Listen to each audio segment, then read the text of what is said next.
Vida cotidiana romana.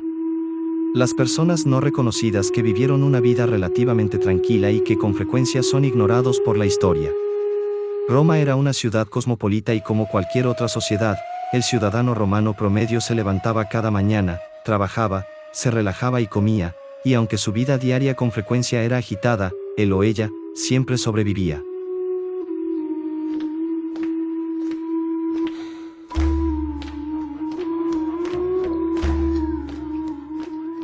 Movimiento de la población.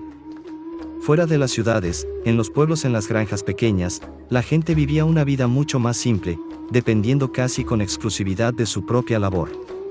La vida diaria del habitante promedio de la ciudad, sin embargo, era muy diferente. Forzaron a innumerables personas a vivir en las partes más pobres de la ciudad.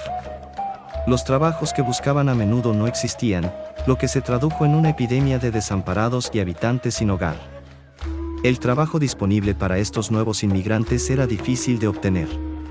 Los esclavos realizaban casi todas las tareas de servicio, así como muchas profesiones, como profesores, doctores, cirujanos y arquitectos.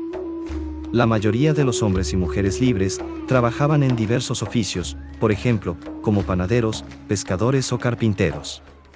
Ocasionalmente, las mujeres pobres servían a los más pudientes como peluqueras, parteras o modistas. Vivienda. Muchos de los bloques de apartamentos romanos estaban sobrepoblados y eran extremadamente peligrosos. Como resultado, los residentes vivían con miedo constante a los incendios.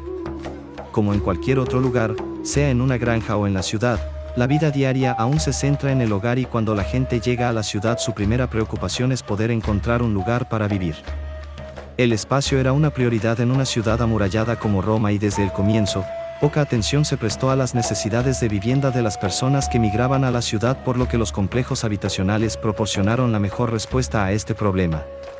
La mayoría de los ciudadanos romanos, no todos ellos pobres, vivían en estos edificios de apartamentos o insulae.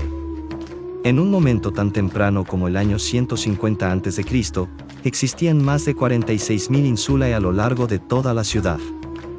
Buena parte de estos complejos destartalados estaban superpoblados y eran extremadamente peligrosos. Como resultado, sus residentes vivían en constante miedo de incendio, colapso, y en algunas áreas la susceptibilidad de inundaciones del río Tíber. Inicialmente, se mostró muy poca preocupación por parte de la ciudad por diseñar calles rectas o incluso amplias. Las calles, generalmente sin pavimentar, podían ser tan angostas como de 1,8 metros y tan amplias como de 4,5 metros, lo que impedía el acceso fácil a estos edificios en caso de incendio. Tendría que ocurrir el gran incendio bajo el gobierno del emperador Nerón, para que este problema se mejorara con la ampliación de las calles y la instalación de balcones que brindaran seguridad, así como acceso en caso de emergencia.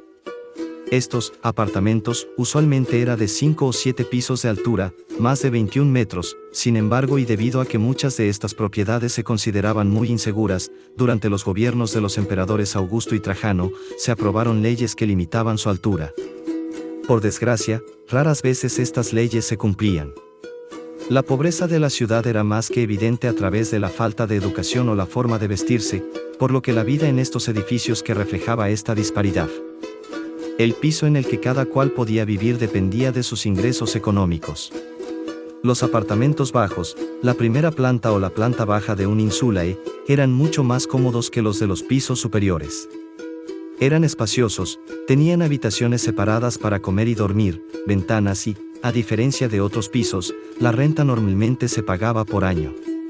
Los pisos más altos, en los que la renta se pagaba a diario o semanalmente, eran estrechos, generalmente con un solo cuarto para toda una familia.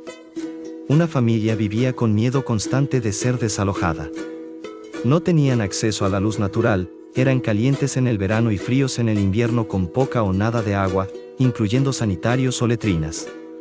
Mientras que el primer sistema de drenaje de la ciudad o cloaca máxima apareció en el siglo VI a.C., no beneficiaba a aquellos que vivían en los pisos superiores. Las plantas bajas tenían acceso a agua corriente y sanitarios internos. Los residuos, incluso humanos, eran con frecuencia vertidos a las calles, causando no solo un olor terrible sino además propiciando un ambiente para la propagación de enfermedades. Para muchos, la única alternativa era usar los sanitarios públicos. Combinen la falta de alumbrado público, el deterioro de los edificios y el miedo a los incendios. La vida en los pisos superiores de los complejos de apartamentos no era muy agradable para muchos de los pobres. Por el contrario, la mayor parte de los residentes adinerados de la ciudad, aquellos que no vivían en villas a las afueras, vivían en domus. Estos hogares, al menos en Roma, usualmente se ubicaban en la colina palatina, para estar cerca del Palacio Imperial. Tal y como ocurría con muchos de los complejos de apartamentos, el frente de estas propiedades, especialmente en ciudades como Pompeya y Herculano, con frecuencia tenía una tienda en la que el propietario de la casa llevaba sus negocios diarios. Detrás de la tienda estaba el atrium, un área de recepción donde los invitados o los clientes eran saludados y en el que se llevaban a cabo algunas veces negocios privados. El atrium incluía un altar pequeño dedicado a un dios doméstico o ancestral. El cielo del atrium era abierto y debajo se encontraba una piscina rectangular. En los días de lluvia el agua que ingresaba a través de este vano era recolectada para ser empleada en el domus. A ambos lados del atrium existían llamados cubiculum que servían como dormitorios, bibliotecas o oficinas. Desde luego, había espacio disponible suficiente para un cuarto de comedor o triclinium y para la cocina. En la parte trasera del domus se encontraba el jardín familiar. La familia. Sin importar la condición social, bien sea en un complejo de apartamentos o en una villa, la unidad social fundamental a lo largo de todo el imperio era la familia, y desde los días iniciales de la República, la existencia de la familia estuvo centrada enteramente en el concepto de paterfamilias. La cabeza masculina del hogar tenía el poder de la vida y la muerte sobre todos los miembros de la familia. Él podía rechazar un niño si nacía deforme, si cuestionaba su paternidad, de una hija o simplemente si así lo quería. Él también podía vender a cualquiera de sus hijos como esclavo. Gradualmente, a través del tiempo, este tipo de control extremo casi todopoderoso sobre la familia fue disminuyendo. Pese a ello, este gobierno férreo del padre o el marido, no limitó el poder de la mujer dentro de la casa. Las mujeres romanas dirigían el hogar y con frecuencia se encargaban de la educación de los hijos. El hogar era el dominio de la esposa. Mientras inicialmente se le prohibía aparecer en público, ella dirigía el hogar y con frecuencia se encargaba de la educación de algún niño hasta que se encontrara un tutor. Para el final de la República, a las esposas se les permitía sentarse al lado de su marido en las cenas, ir a los baños, aunque no al mismo tiempo que los hombres y asistir a los juegos o al teatro. Después, las mujeres pudieron trabajar como panaderas, farmacéuticas y vendedoras. Desde un punto de vista legal sus derechos fueron reconocidos y, por ejemplo, los procedimientos para el divorcio podían ser solicitados tanto por el marido como por la esposa. Comida. Todo el mundo tenía que comer y la dieta de un residente romano dependía, al igual que la de su hogar, de su estatus económico. Para muchos de los pobres esto significaba tener que esperar por la ración mensual de granos. Para la mayoría de romanos la principal comida diaria era por la tarde, de 4 a 6. Las comidas de la mañana y el mediodía generalmente eran pasabocas ligeros y algunas veces solo pan.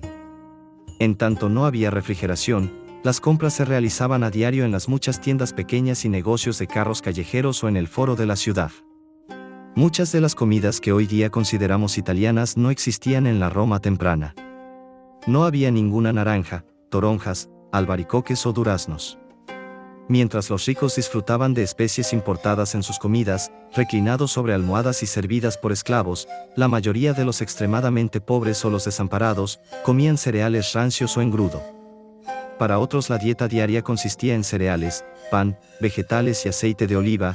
La carne era muy costosa para el presupuesto promedio, aunque algunas veces estaba disponible después de un sacrificio a los dioses, dado que solo los órganos internos eran los usados en el sacrificio. El vino era la bebida más común, pero para los pobres el agua estaba disponible en las fuentes públicas. Trabajo y ocio. Para los pudientes el día estaba dividido entre negocios y ocio.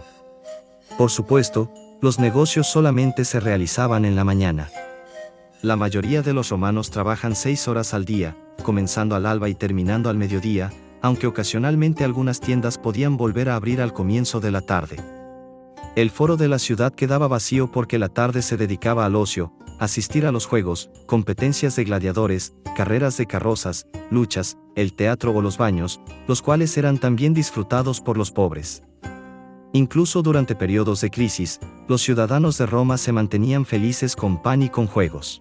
Baños. Luego de un día duro de realizar negocios y asistir a los juegos, un ciudadano romano necesitaba relajarse y este tiempo de relajación se gastaba en los baños. Era importante para todos los romanos que lo hacían usualmente 1 o 2 veces por semana. Los baños eran un lugar para socializar e incluso algunas veces para realizar negocios. En el año 33 a.C. había 170 baños en Roma y para el 400 después de Cristo existían más de 800 incluyendo los más grandes y suntuosos baños de Trajano, Caracalla y Diocleciano. Un emperador siempre podía asegurar su popularidad construyendo baños. Un baño típico incluía un gimnasio, un centro de salud, una piscina de nado y algunas veces incluso un burdel, para los invitados más adinerados. La mayoría de baños eran muy baratos e incluso gratis durante las festividades públicas. Un baño típico podía tener 3 cuartos, un tepederium o cuarto de relajación, un caldarium o cuarto caliente y un frigadarium o cuarto frío. Los esclavos mantenían el calor en los cuartos calientes y atendían las necesidades de los más pudientes. Como vemos, la vida diaria en una ciudad romana dependía completamente del estatus económico de cada cual. La ciudad, sin embargo, permaneció como una mezcla de riqueza y pobreza que con frecuencia coexistían lado a lado. Muchas gracias por ver nuestro video, no olvides suscribirte y dejar tu like.